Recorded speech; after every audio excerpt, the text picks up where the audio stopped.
This facility is a dedicated rehabilitation facility as a part of Austin Health, and we work with patients who have an acquired brain injury, spinal cord injury, stroke or other neurological conditions as part of their rehabilitation process. This is a hospital where people come after they've finished the acute phase of their hospitalisation, so they're medically stable and they come here to work on their rehabilitation. So music therapy's role in that, I guess, is to work as part of the multidisciplinary team. So we can work on speech function, physical rehabilitation, cognitive rehabilitation, emotional adjustment and coping. So that makes it unique in a way, and also that we get to use music, which is a really motivating and enjoyable medium for most people, as a part of their rehabilitation, addressing their goals. When I first came to Royal Talbot, I had no idea what was going to be offered me in the form of rehabilitation. I was surprised pleasantly when I was approached to say, would I be interested in music therapy?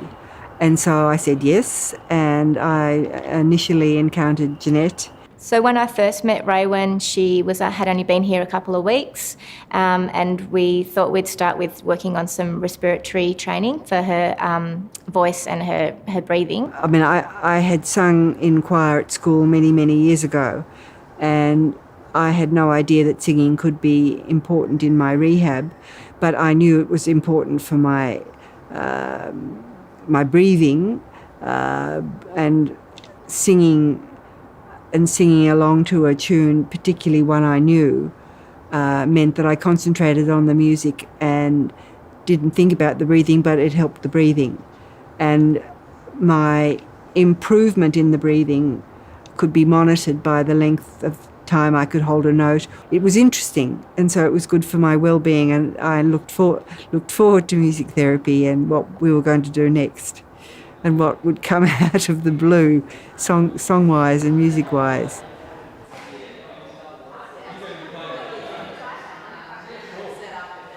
When I first met Raywin, I could see some potential for her to walk. She had some leg strength that still remained intact after her spinal cord injury. So we started with some physio, and she was able to stand up and take a few steps, but it was unclear how successful she would be. I didn't know that music therapy could help me with my gait, with walking. My spinal cord injury meant that when I initially stood and tried to stand, I was terribly unbalanced and ungainly, and my walking was very irregular and lumpy. And when I started walking to music, particularly walking to music played and sung by Jeanette and Jenny, walking along beside me, my walking improved. It became more spontaneous, more fluid.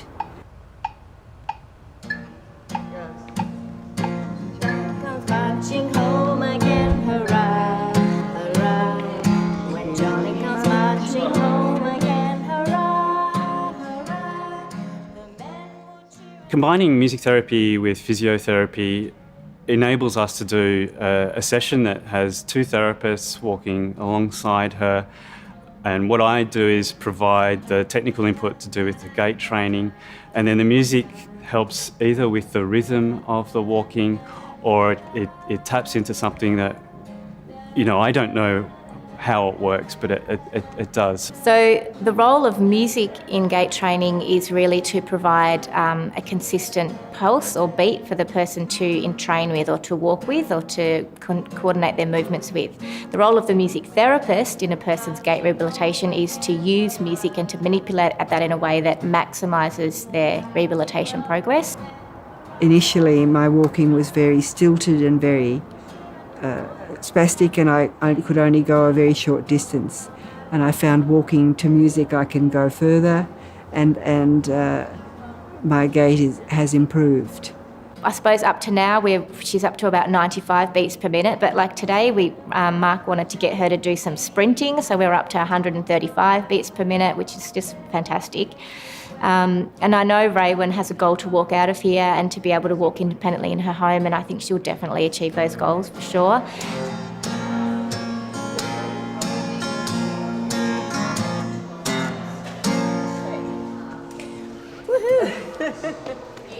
Well done. Thank Very good. Good job. I think music has unconscious and conscious effects on us in our body, and so there are ways. Just listening to your favourite music or music that you enjoy can distract you from unpleasant stimuli. So it might be pain or fatigue or things like that when you're walking. Something else to focus on.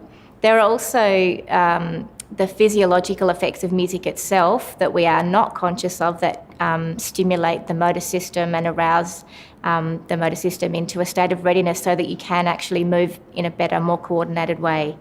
It's a bit hard when your body won't do what you want it to do, and when it's certainly not doing the things you used to do before. When you can get up and walk singing Creedence Clearwater Revival, I heard it through the grapevine, under your breath, and you can get to the corridor, to the door, and your walking is not so laboured. It's becoming a little more fluid. So it's very good for the spirit.